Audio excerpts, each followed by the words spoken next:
আমরা আমাদের নবীকে সবচেয়ে বেশি ভালোবাসি, যিনি আখিরি নবী, যাকে বলা হয়েছে ওয়ামা আরসালনাকা ইল্লা রাহমাতাল লিল আলামিন।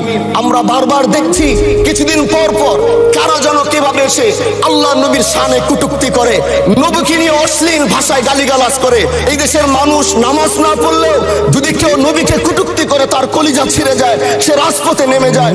আমি বলবো যারা নবীকে কটূক্তি করে, নবীর নামে গালিগালাজ করে, এদের মৃত্যুদণ্ড, এই আইনটাও যেন বাংলাদেশের এই সংসদ থেকে পাশ করা হয়।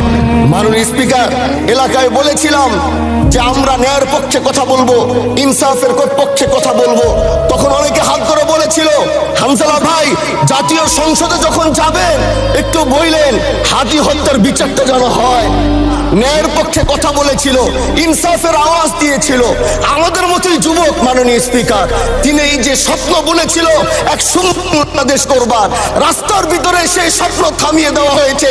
এই বিচার যদি না হয় তাহলে আমাদের মতো হামজালাদের নিরাপত্তাও রাস্তায় কেউ দিতে পারবে না মাননীয় স্পিকার। এই জন্য আপনার মাধ্যমে আমি বলতে চাই, হাদি হত্যার বিচার যেন সুনিশ্চিত করা হয়।